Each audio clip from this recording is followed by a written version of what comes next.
Hi, welcome back to my channel. My name is Erica and this is Rick's Reads.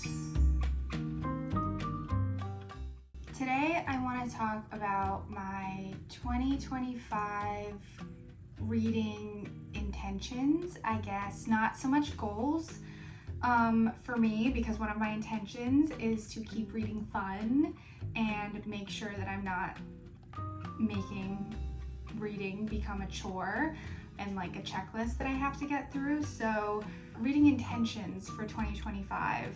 I'm going to talk about some of the types of books that I want to read, authors that I want to try to get to if I haven't gotten to them before. And then also I'm going to chat a little bit about some 2025 new releases that I'm interested in. However, I do want to say that I've never been great at reading new releases as they come out. And so this is kind of new for me. I do want to get to some of these 2025 new releases. I think that it can be fun to get to some new releases and chat about a book that a lot of people are talking about. But I also want to make sure that I'm not over-indexing on new releases, because there are still a lot of books that have been out for a number of years that I haven't gotten to yet, and I really want to make sure that I'm reading. So I guess I'll start with a high-level intention that is a little bit tied to that. What types of books I want to read in 2025? I want to make sure that I'm consuming a diverse group of books in 2025 in all the senses. So diverse genres. I want to try some genres that I have not read as much of in the past. I want to read books by authors with different backgrounds, maybe from different countries that I haven't read as much of in the past, and with different content, different perspectives. I also want to read books with diverse publishing dates too. So I would like to get to a few 2025 new releases, but I also want to continue reading some classics that I haven't read before, and continue reading some books that have been on my TBR for a long time that I just haven't gotten around to, that have been out for a bit, but just I haven't gotten the time to read yet. So I think that's some of my intentions for 2025. I want to stick with a similar count to last year. I talked in my 2024 wrap-up video about how in 2024 I read 47 books, and I thought that was a really great number for me. My Goodreads goal I set at 48, just upping it one from the previous year, and I've already read 4 books this year so far, so I am well on my way there, which is great. But I wanted to make sure that I wasn't setting too high of a goal, so that I could make sure that I'm actually giving enough time to the books that I read, and I'm not just jumping from one book to the next, because I think I'm reading some good books and a really good book for me needs space to just sit with it after it's done. And so I don't want to feel pressure to jump from one book to the next just because I have a reading goal or target that I want to hit. So 48 books I think is a reasonable amount for me that I want to try to achieve in 2025, and I think that still allows enough space for me to sit with books after I read them, but still get, a nice amount of books read for the year. So those are kind of some of my high-level intentions for reading in 2025.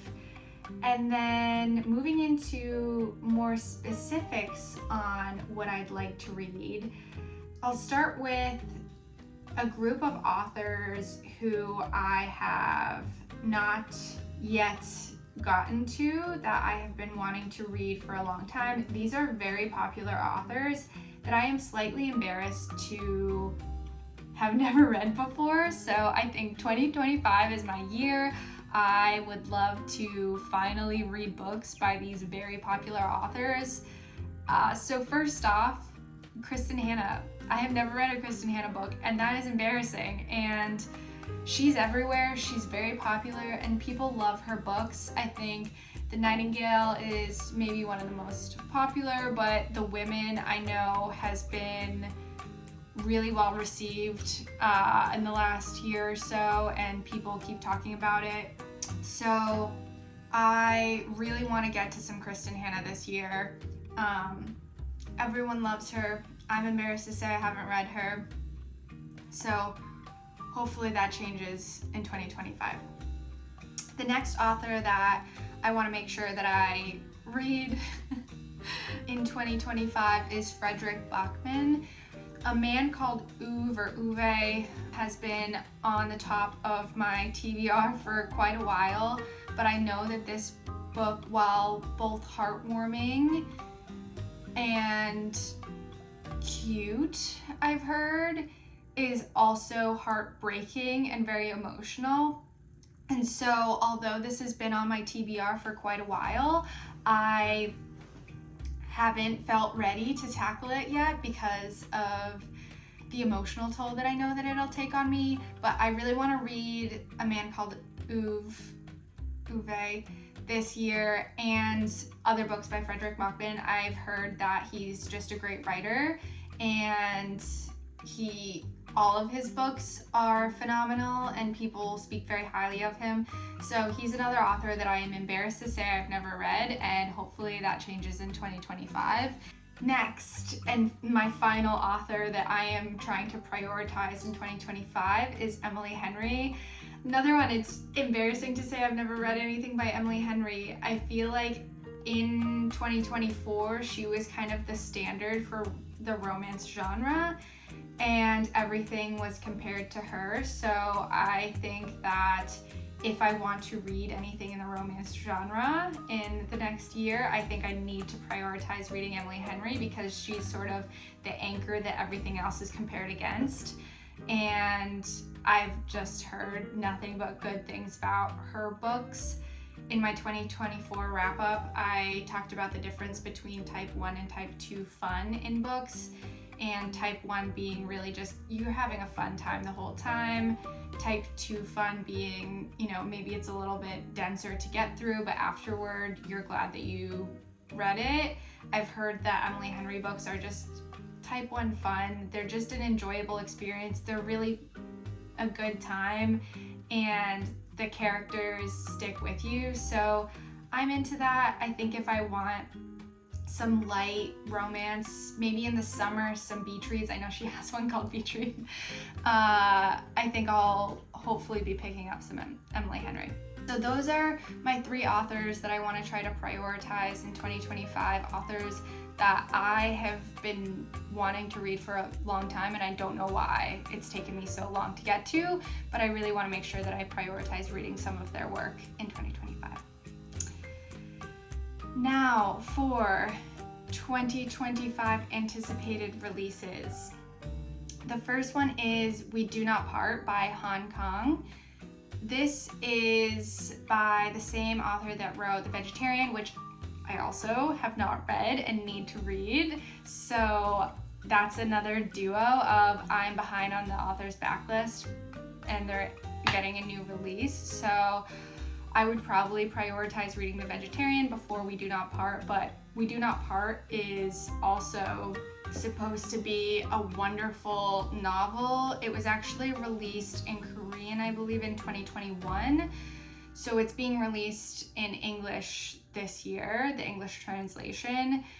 And I believe the story centers around friendship between 2 women, but it also covers an uprising in South Korea in the 1940s that I didn't really know anything about until reading about this book.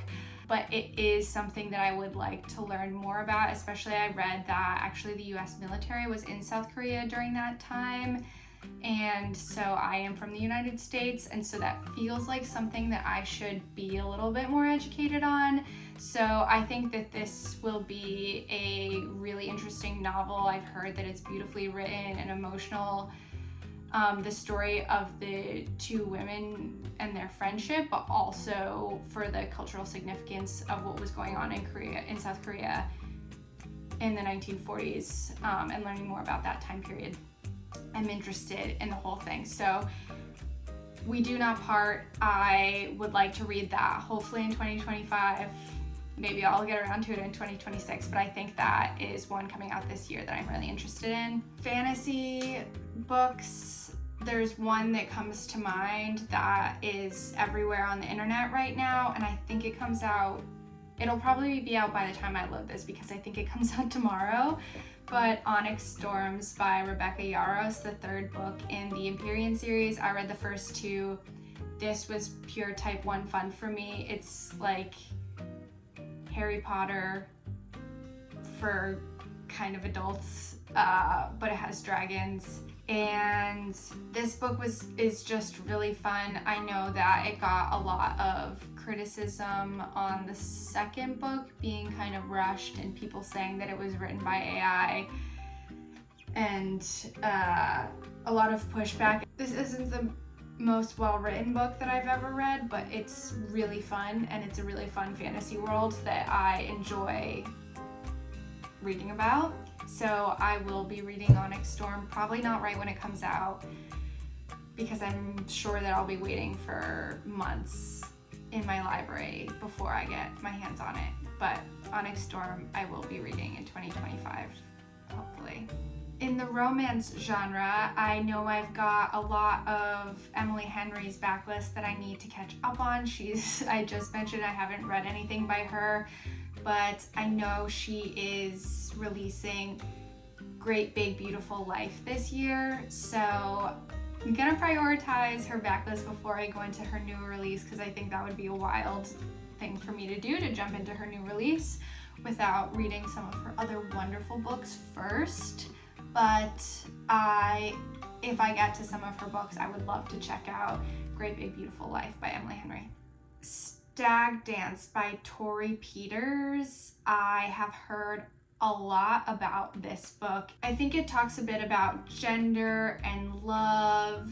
The author a few years ago released a popular book, Detransition Baby, which I also have not read. So this is another one where it's an author who I need to read their backlist before prioritizing their new release. But I've heard a lot about this on some new release lists, and it sounds really interesting, and I think I'd like to get to both of Torrey Peters' books, Detransition Baby and Stag Dance. It's sometime in the future, maybe 2025, but Stag Dance comes out this year, and it looks like it's going to be really interesting. Wow, I think this whole list is just me talking about new releases where I need to read the backlist of the author. So if that doesn't summarize why I really need to prioritize backlists rather than jumping into new releases, yeah. But this is another example of it. The Really Dead Wives of New Jersey is coming out this year.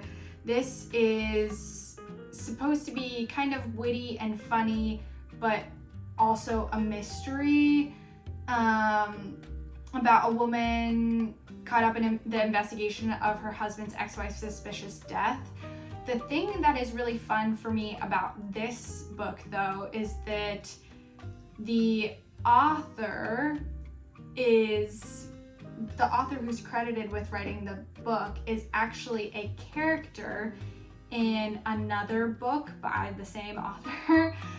So Perfume and Pain has a character in Perfume and Pain who is credited with writing The Really Dead Wives of New Jersey. So I think I definitely need to read Perfume and Pain first, but I definitely want to read the combination of these two books in 2025. I've heard that they're kind of silly, they're funny, they're sarcastic, but they're also thrillers, so I'm really interested in both of those books.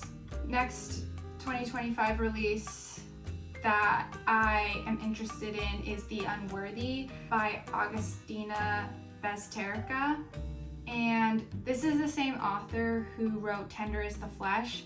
I think I reacted to this in my Goodreads review video of the most popular reads of 2024, and Tender is the Flesh was one of the top ones read in 2024, and I reacted to it being like, that doesn't sound like something that I would like because it sounds scary. I still feel that way about a title called Tender is the Flesh. It does not seem like my type of book, but The Unworthy is supposed to be a new dystopian novel that I've been really into dystopian fiction recently, so I think that The Unworthy is a book that I would be more interested in than Tender is the Flesh. And it's by an author who had a lot of success in 2024, and so I'm really excited to see this new release by her in 2025. Probably the most popular book that I'm seeing talked about on the internet is Dream Count by Chimamanda Adichie. I'm seeing this book on basically every list. Another author who I need to read their backlist before I just jump to their newest release for 2025. There are a number of books by Adichie that I would like to read before I get to Dream Count, but this is on basically every list that I've heard of for 2025 new releases. And Adichie is a Nigerian author who wrote Americana and We Should All Be Feminists. Those are the two ones that I was aware of previously that have been on my TBR. So I definitely want to prioritize reading those ones first. But I've heard really good things about her as an author, all of her books. So I guess I should have, another author that I definitely want to make sure that I check out in 2025. And the main character in Dream Count is a woman named Chiamaka, who's a Nigerian travel writer who does some reflecting. I believe this takes place during the pandemic. Is doing some reflecting, and I believe that a lot of the main themes of this are reflecting on the concept of like happiness and love, and is happiness fleeting, or meaning of life searching type introspection, I believe, is kind of what this novel is about. It sounds like an emotional but beautifully written novel that I would love to get to in 2025. I should have mentioned this actually in the summary, but another intention for me with expanding my genres is, I've mentioned in a couple of my videos that I am nervous to dabble in the horror genre, and that's something that I would like to get closer to in 2025. I don't know if I'll be able to do straight horror or anything too scary, because I get scared easily and I don't want to necessarily be scared by a book, but I would like to kind of dance around the horror genre and see how close I can get to it by incorporating more thrillers, more dark academia, and maybe sticking a toe into some of the less scary horror books.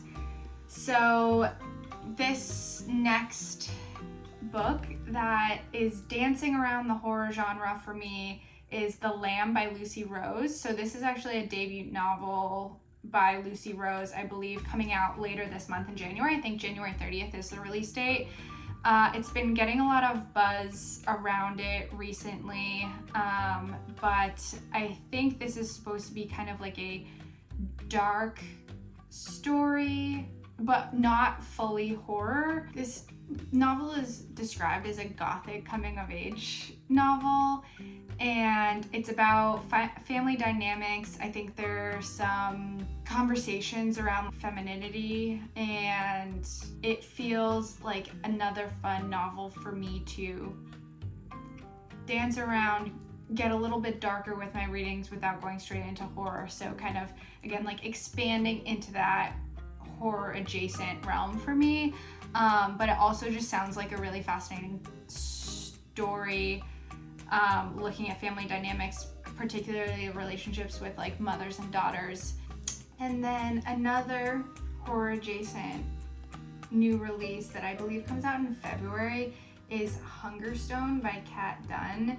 This is a retelling of a novel called Carmilla, which I believe is actually the inspiration for Dracula, so it's kind of like the original vampire novel. And I want to read that as well. Talking about like classics. So Carmilla would add that to the list. But this is supposed to be kind of like a feminist reworking of Carmilla. I believe it takes place in London in the Industrial Revolution.